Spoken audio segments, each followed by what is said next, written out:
지난 주일에 담임 목사님께서 이렇게 교회에 오셨습니다. 모처럼 담임 목사님을 뵌 분들이 깜짝 놀라면서 이렇게 무척 반가워하셨다고 하시더라고요. 저도 굉장히 반가웠습니다.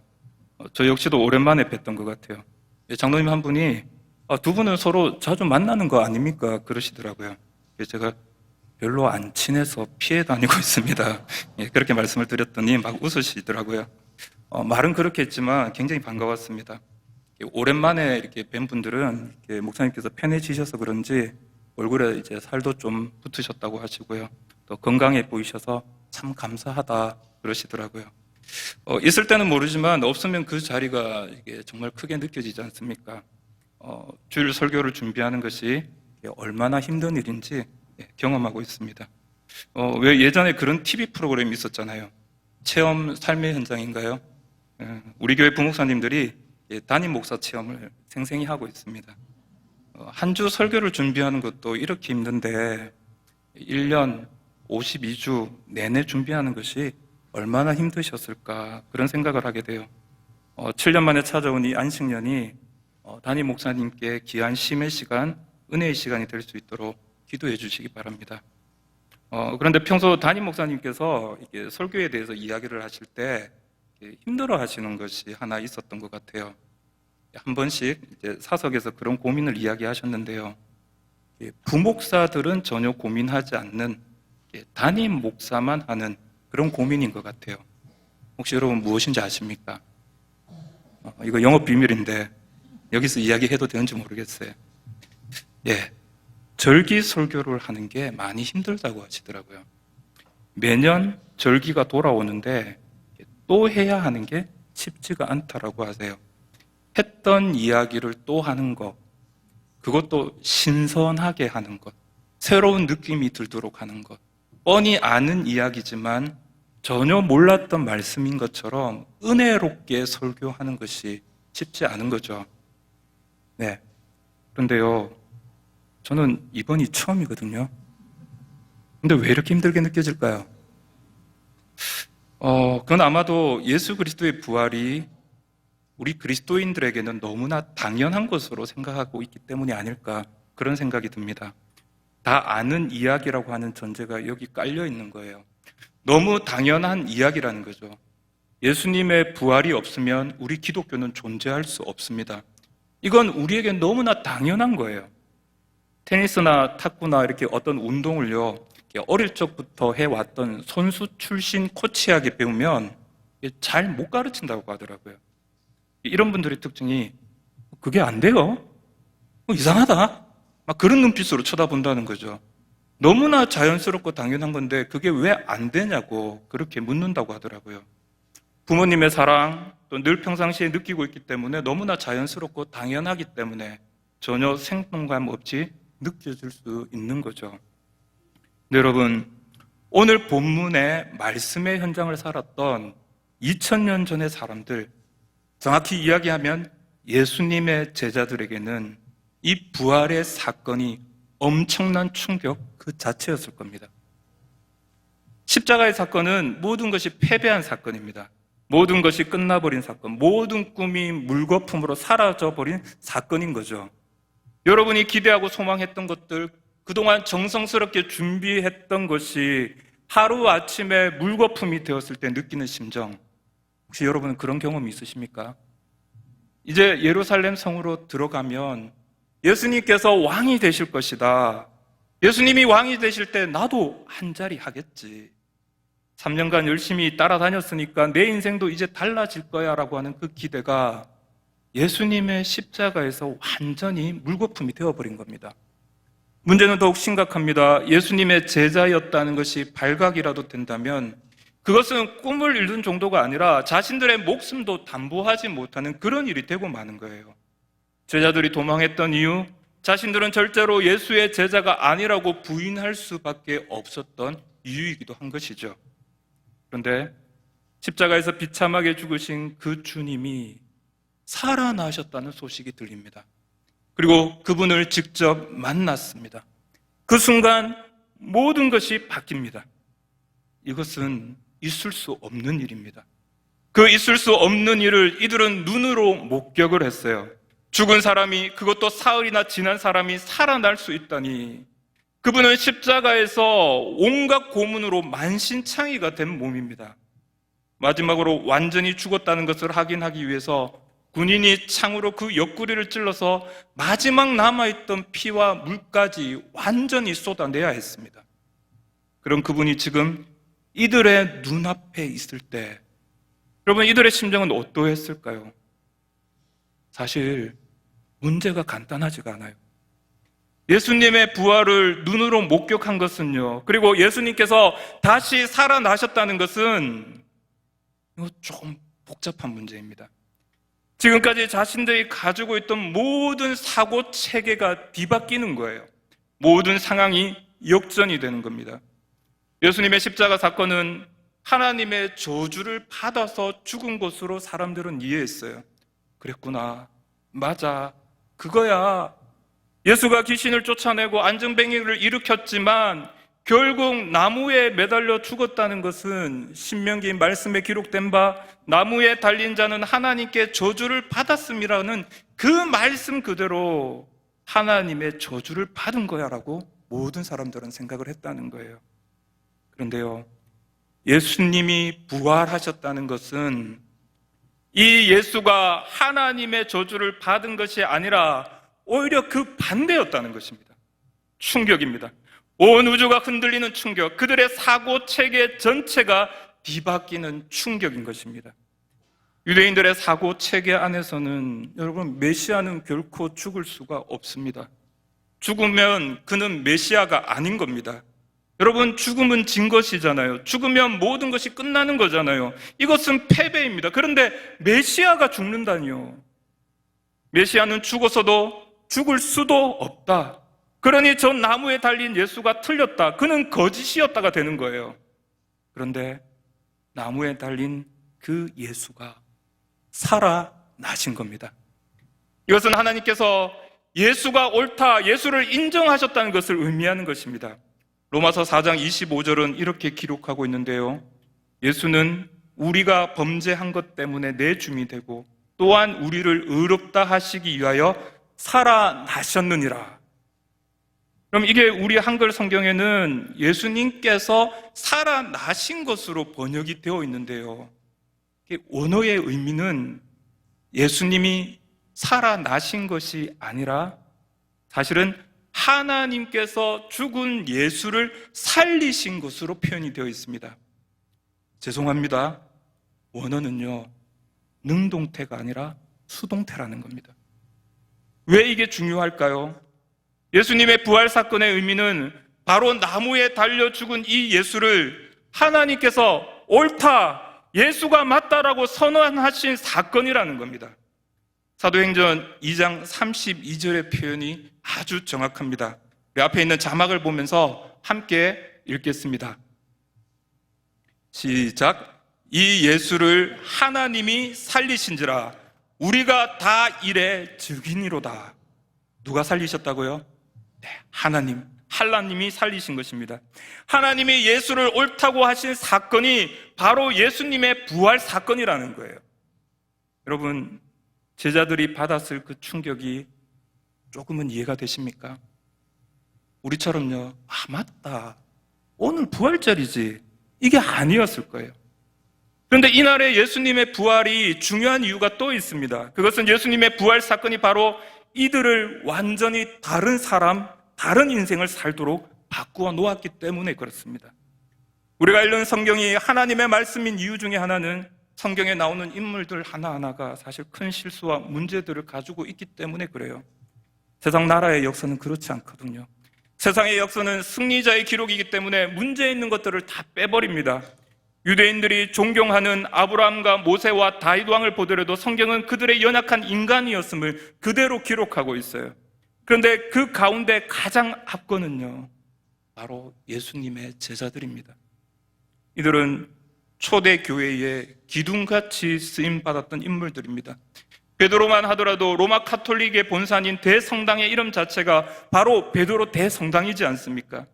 기독교 역사 가운데 결코 빠질 수 없는 사람들이 바로 이 제자들이에요. 이들을 통해서 초대교회의 구원의 역사가 일어났습니다. 예수님과 같이 죽은 사람들을 살려내고 안전뱅이와 기멍어리가 낫게 되는 역사가 일어났어요. 교회사 가운데 가장 탁월하게 쓰임받은 사람들입니다. 그런데요, 성경은 이들이 얼마나 부족하고 얼마나 형편없는 사람들이었는지 낱낱이 기록하고 있습니다. 예수께서 십자가의 길을 걸어가는 그 순간까지도 이들은 자기가 서로 높다고 다투던 사람이었습니다. 결국은 예수님께서 이들의 발을 씻기시면서 낮아지는 자가 더 높은 자라고 이야기까지 하셨어요. 그러나 그럼에도 불구하고 이들은 예수님의 말씀을 도무지 이해하지 못했습니다. 결국 자기 입으로 부인하지 않겠다고 했던 그들이 예수님의 그 수제자마저도 3번이나 부인하고 마는 겁니다. 오늘 본문에 여전히 어리석고 어설프고 참 형편없는 이들의 이야기가 또 나오는데요. 본문 6절 말씀입니다. 그들이 모였을 때에 예수께 여쭈어 이르되 주께서 이스라엘 나라를 회복하심이 이때니까 하나. 지금 예수님께서요, 이들에게 성령을 약속하고 계시거든요. 너희는 예루살렘을 떠나지 말고 약속하신 성령을 기다리라고 하셨어요. 그런데 하는 말이 주님, 그렇군요. 바로 이때군요. 주님, 우리가 생각했던 그때가 이때가 맞습니까? 라고 묻고 있는 거예요. 우리가 기다리던 그날, 정치조국 이스라엘을 회복하는 날, 하늘의 군대를 동원해서 저 로마 병사를 물리치시고 이제 우리 주님께서 드디어 이스라엘의 왕으로 등극하시는 날이 주님, 이때입니까? 라고 묻는 거예요. 칼빈은 이 말씀을 주석하기를 그들의 질문은 단어 하나하나마다 다 잘못된 것이다 라고 말을 했습니다. 이제 곧 승천하시는 순간이거든요. 그리고 그동안 40일 동안 보충 수업도 마쳤어요. 그런데 아직도 이러고 있는 인생들입니다. 그러나 그럼에도 불구하고 예수님 말씀하십니다. 오직 성령이 너희에게 임하시면 너희가 권능을 받고 예루살렘과 온 유대와 사마리아와 땅끝까지 이르러 내 증인이 되리라. 그리고 오순절 그날 성령이 이들 가운데 강림하셨을 때 이들은 우리가 잘 아는 대로 교회사의 가장 위대한 사역자들이요 예수 그리스도의 사도가 됩니다. 바로 성령이 이들에게 임하시자 이들이 부활의 증인으로 서게 된 것입니다. 예수 그리스도 부활의 사건이 해석되어졌습니다. 그리고 예수님의 부활을 눈으로 목격한 것만이 아니라 예수의 부활이 나의 부활이 되었던 것입니다.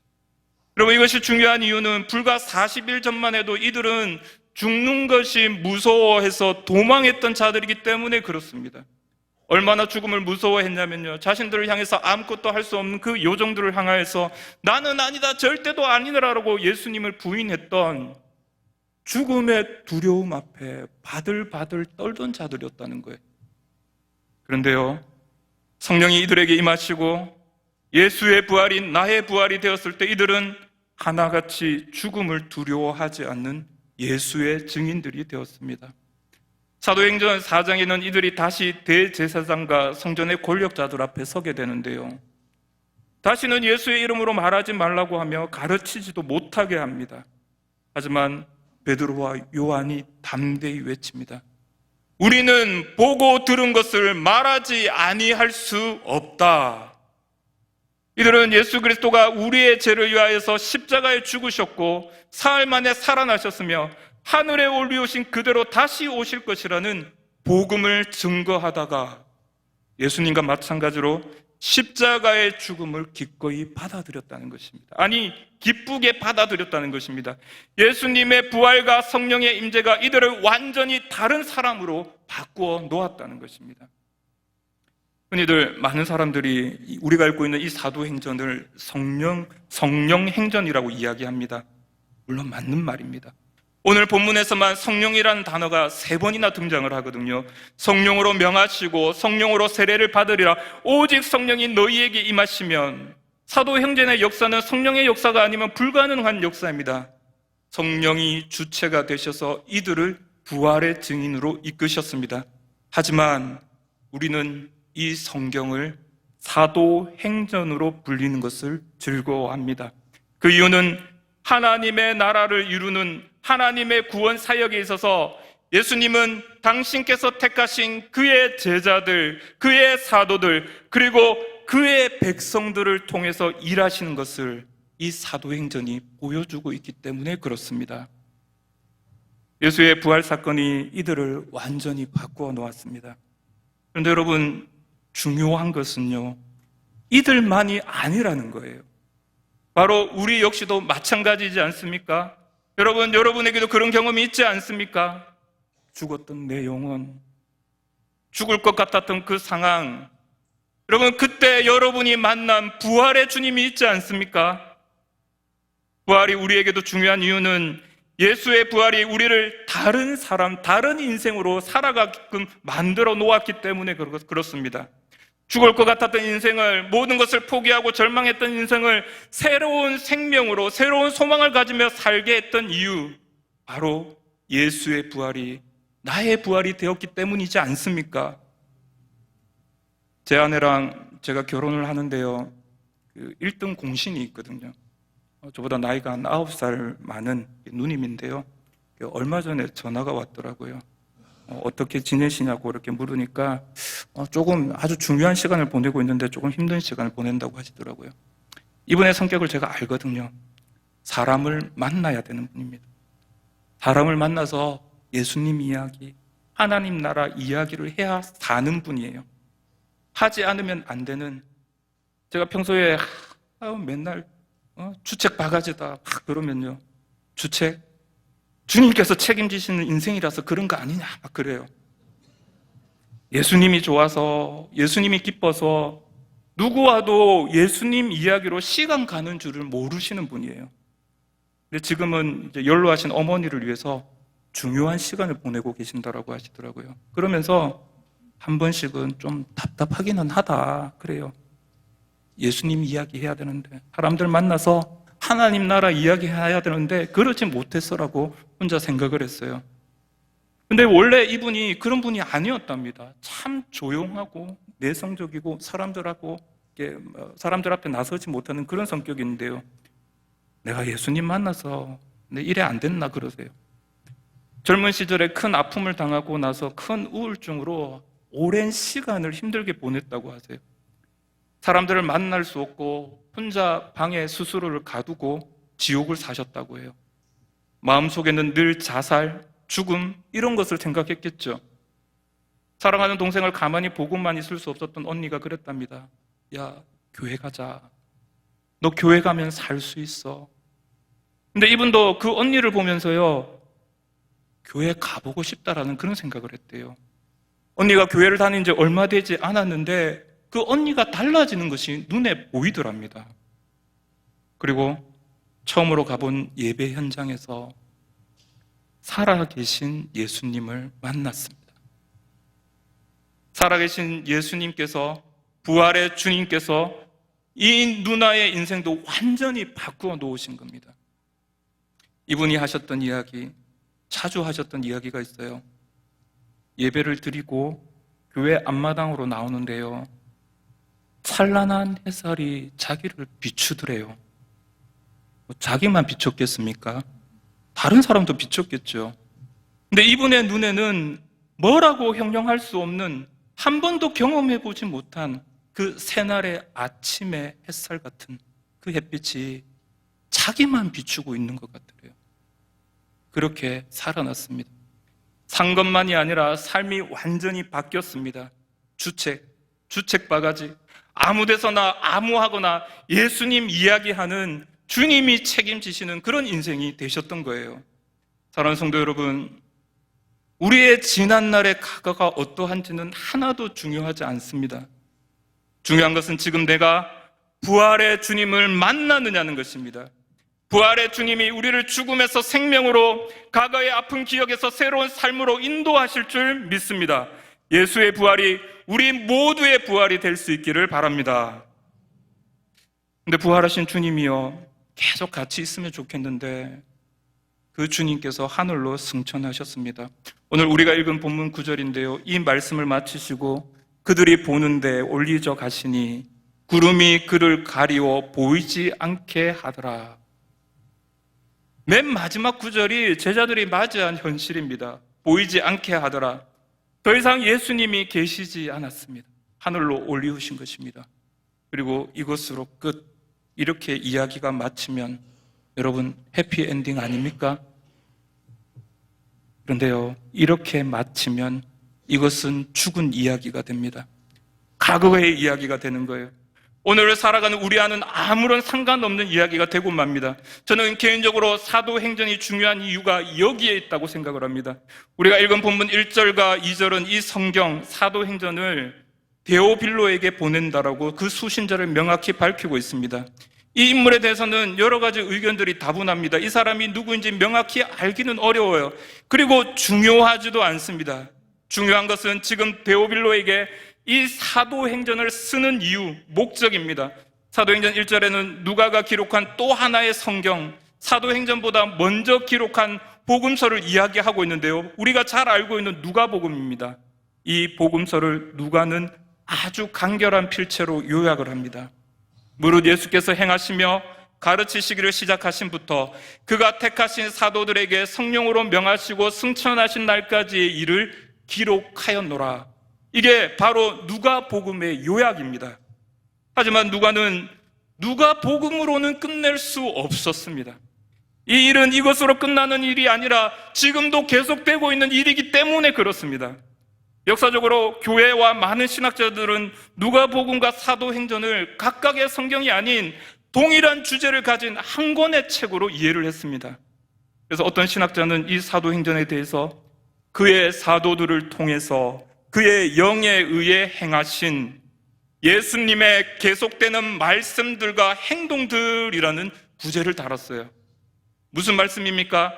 예수님께서 부활하시고 승천하셔서 오늘 표현대로라면 그를 가리워 보이지 않게 되었지만 여전히 예수 그리스도께서는 그 사도들과 교회를 통해 지금도 말씀하고 계시고 그분의 사역이 지금도 이루어지고 있다는 것입니다. 바로 이 사도행전은 그분의 사역이 지금도 계속되고 있는 기록이라는 겁니다. 우리는 여기서 아주 분명한 사실 하나를 깨닫습니다. 그것은 바로 예수 그리스도의 사역이 십자가에서 죽으시고 부활로 승천하신 것으로 끝난 것이 아니라는 겁니다. 예수 그리스도의 사역은 부활과 승천하심으로 끝난 것이 아니라 그 뒤에 이어지는 사도행전에서 일어나고 있는 이야기, 사도들과 그의 교회들을 통해서 그리고 오늘날 교회와 우리를 통해서 여전히 이어지고 있다는 것이 바로 사도행전 1장 1절에서 2절까지가 말하고자 하는 진정한 의미인 것입니다. 이것이 사도행전의 중요한 의미입니다. 바로 예수님의 승천 이후 이 땅에 세워진 교회를 통해서 예수님의 사역은 계속되고 있다는 것입니다. 그리고 이것은 사도행전 28장으로 끝나는 것이 아니라 바로 오늘을 살아가고 있는 지금 여기에서도 계속되고 있는 사실입니다. 이것이 왜 중요합니까? 우리 기독교는 과거의 죽은 종교가 아니기 때문에 그렇습니다. 예수 그리스도의 부활은 2000년 전 지난 과거가 아니라 바로 오늘을 살아가는 지금 우리에게도 여전히 살아있는 증거요, 지금 우리를 살게 하는 능력이기 때문에 그렇습니다. 지금 우리에게만 그런 것이 아니라 전 세계의 모든 곳에서 이 복음을 증거하고 있는, 그리고 그의 백성들, 그의 종들을 통해서 지금도 계속되고 있는 현재의 구원 역사이기 때문에 그렇습니다. 중요한 것은 예수의 부활은 과거가 아니라 지금도 계속되는 사건이요, 우리의 영원한 생명인 것입니다. 여러분, 기독교가, 우리가 믿고 있는 예수 신앙이 생명의 종교인 이유가 무엇입니까? 바로 예수의 부활이 우리에게 영원한 생명을 약속하고 있기 때문에 그렇습니다. 사랑하는 성도 여러분, 여러분에게 예수님의 부활은 어떤 의미가 있습니까? 예수님의 부활이 우리를 흔들 수 없는 확실한 믿음의 원천이라면 여러분, 우리는 어떤 삶을 살아갈 수 있을까요? 설교를 처음 시작하면서 부활절 설교의 어려움을 잠시 말씀을 드렸습니다. 부활절 설교가 어려운 이유는 예수님의 부활을 부활절로 지키고 있기 때문이 아닌가, 그런 생각을 해봅니다. 아니, 설교만 어려운 것이 아니라 우리에게 부활이 어려운 이유는 부활절 기념일에만 부활을 생각하고 있기 때문일 수도 있습니다. 여러분, 부활은 기념품이 아닙니다. 특정한 장소, 특별한 시간에만 꺼내는 액세서리가 아니라는 겁니다.